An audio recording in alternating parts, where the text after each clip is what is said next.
Hello everyone, welcome to smart exam. मित्रांनो, आजच्या व्हिडिओमध्ये आपण मराठी व्याकरण या विषयावरील अतिमहत्त्वाचे प्रश्न पाहणार आहे. आणि हे सर्व प्रश्न आपण 2023मध्ये जेवढ्या TCS आणि IBPSने एक्झाम घेतलेले आहेत आणि त्या एक्झाम्समध्ये जे मराठी व्याकरणाचे प्रश्न वारंवार रिपीट झालेले आहेत ते प्रश्न आपण या व्हिडिओच्या माध्यमातून तुमच्यापर्यंत आणणार आहे. कारण हेच प्रश्न तुमच्या येणाऱ्या एक्झाम्समध्ये देखील येण्याची अपेक्षा आहे. ओके, त्यामुळे हे प्रश्न तुम्ही व्यवस्थित केअरफुली पाहणे अपेक्षित आहे. ओके, आणि या सिरीजमधील हा तिसरा व्हिडिओ आहे मित्रांनो. यापूर्वी आपण याच प्रकारचे 2 व्हिडिओ अपलोड केलेले आहेत, ते आपल्या स्मार्ट एक्झाम चॅनलवर आहेत. ते व्हिडिओ तुम्ही पहा, त्याची लिंक मी तुम्हाला डिस्क्रिप्शन बॉक्समध्ये देतो, त्याचाही तुम्हाला फायदा होणार आहे.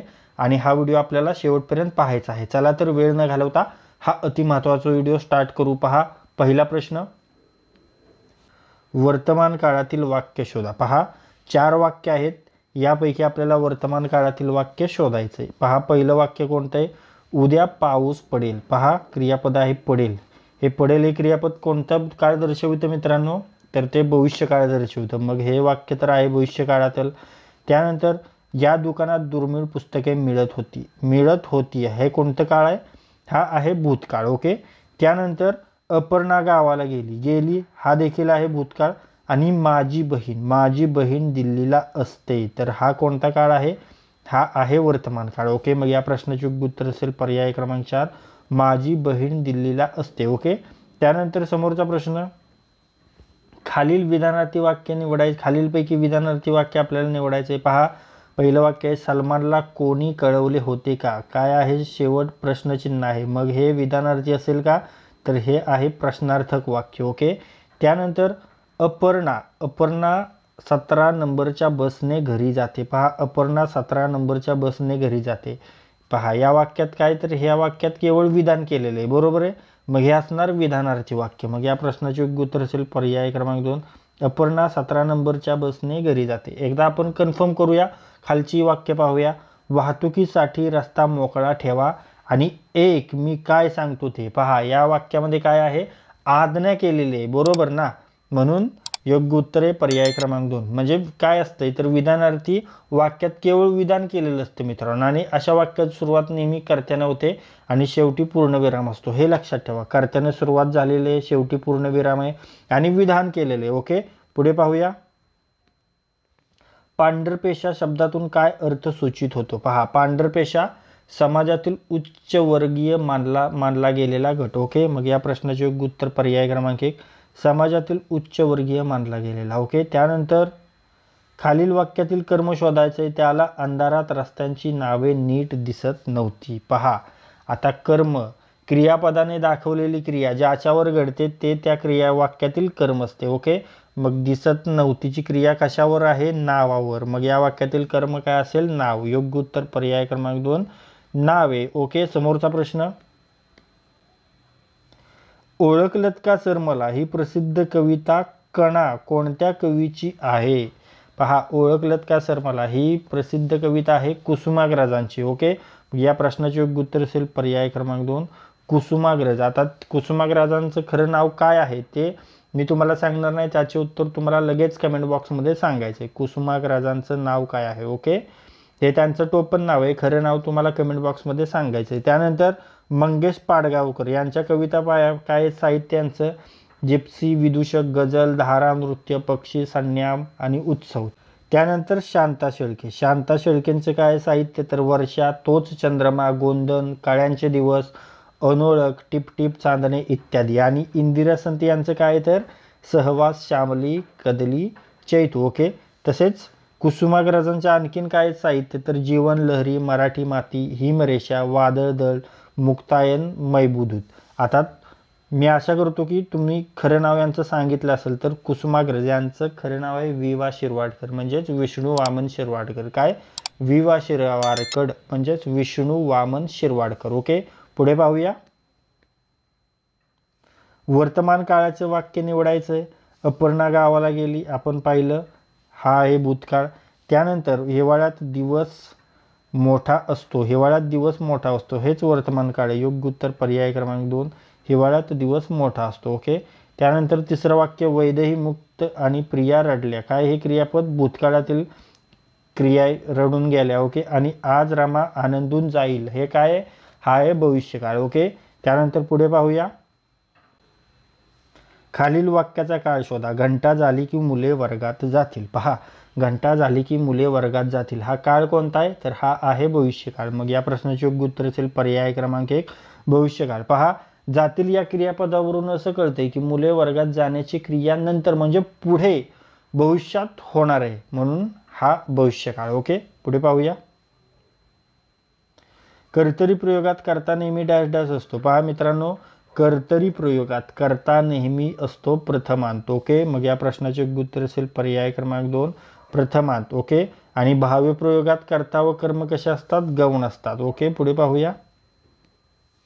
प्रोत्साहन शब्दाचा विरुद्धार्थी शब्द कोणता आहे? प्रोत्साहनचा विरुद्धार्थी शब्द आहे परावृत्त. ओके. या प्रश्नाचे योग्य उत्तर असेल पर्याय क्रमांक 1 परावृत्त. आता ऑप्शन मध्ये पहा, पाठिंबा, पाठिंबाचा विरुद्धार्थी शब्द आहे असहकार. त्यानंतर उत्तेजन, उत्तेजनचा विरुद्धार्थी शब्द आहे खच्चीकरण. आणि कौतुक, कौतुकचा विरुद्धार्थी शब्द आहे निंदा. ओके. समोरचा प्रश्न, खालील वाक्यातील कर्म शोधायचंय. त्याने गळ्याभोवतीचा मफलर नाकापर्यंत वर ओढला. पहा, त्याने गळ्याभोवतीचा मफलर नाकापर्यंत वर ओढला. पहा, क्रियापदाने दर्शवलेली क्रिया ज्या घटकावर घडते किंवा ती शोषणारा घटक हा वाक्यातील कर्म असतो. मग इथे ओढण्याची क्रिया कोणावर आहे? तर मफलरवर. ओके. मग या प्रश्नाचे योग्य उत्तर असेल पर्याय क्रमांक 1 मफलर हा या वाक्यातील कर्म आहे. ओके. पुढे पाहूया. वाकबगार या शब्दाचा समानार्थी शब्द निवडायचा आहे. वाकबगार याचा समानार्थी शब्द आहे तरबेज, निष्णात, पारंगत. ओके. योग्य उत्तर पर्याय क्रमांक 1 तरबेज. समोरचा प्रश्न, एक वचन किंवा अनेक वचनात न बदलणाऱ्या नामांतील चुकीचा पर्याय निवडायचा आहे. म्हणजे एक वचन आणि अनेक वचनात ते नाम तसंच राहतं, त्यामध्ये नामात बदल होत नाही. पहा, ती भिंत आणि त्या भिंती इथे बदल झालाय, मग हाच पर्याय चुकीचा आहे. मग या प्रश्नाचे योग्य उत्तर असेल पर्याय क्रमांक 1 भिंत. ओके. आता ती आज्ञा, त्या आज्ञा, आज्ञा एकच राहते. ती विद्या, त्या विद्या, ती पूजा, त्या पूजा. ओके. मग या प्रश्नाचे योग्य उत्तर आहे पर्याय क्रमांक 1 भिंत. ओके. पुढे पाहूया. पतन शब्दाचा विरुद्धार्थी आशय असलेला पर्याय निवडायचा आहे. पतन शब्दाचा विरुद्धार्थी शब्द म्हणजे, ओके, पतनचा विरुद्धार्थी शब्द काय असेल?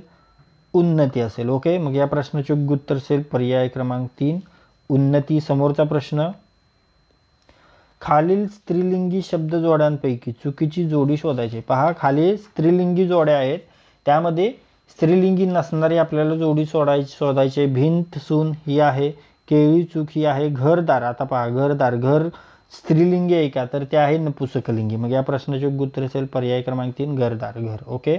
त्यानंतर वेळवीट हे देखील चुकी, ही स्त्रीलिंगी जोडी. ओके. पुढे पाहूया. खालील वाक्यातील काळ शोधायचा आहे. मुसळधार पाऊस पडत असतो, विजा कडाडत असतात. पहा, काळ शोधायचा आहे.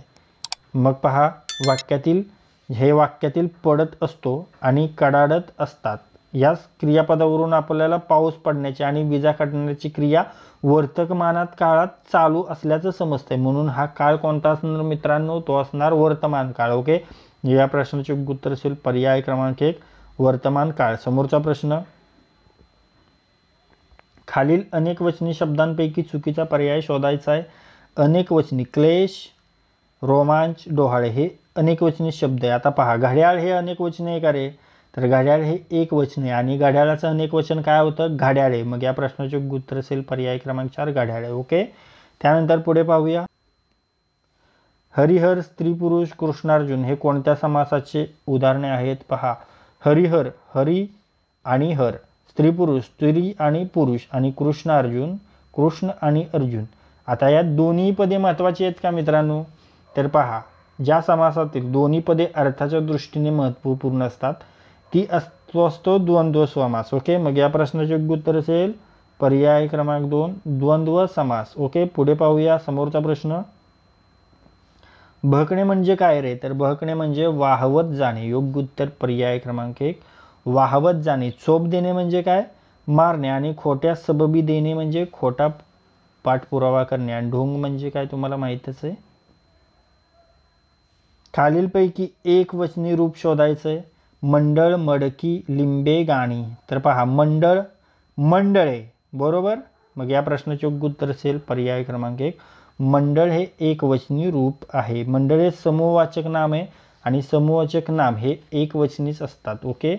त्यानंतर मडके, मडकी, मडकी, मडक, मडकी, मडके, मडकी, मडकी अनेक वचन झालं. लिंबू, लिंबे अनेक वचन झालं. गाणे, गाणी अनेक वचन झाले. ओके. पुढे पाहूया. त्याचा निबंध लिहून झाला. हे वाक्य कोणत्या प्रयोगाचे उदाहरण आहे रे? त्याचा निबंध लिहून झाला. तर झाला म्हणजे काय? तर हा प्रयोग आहे समापन कर्मणी प्रयोग. ओके. योग्य उत्तर पर्याय क्रमांक 2 समापन कर्मणी प्रयोग. कर्मणी प्रयोग पहा क्रियापदाची रचना कर्मानुसार आणि भूतकाळी असते. समापन कर्मणी प्रयोगाचे लक्षण.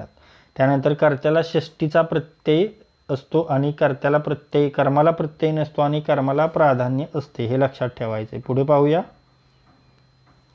खालील पुल्लिंगी शब्द जोड्यांपैकी चुकीची जोडी शोधायचे.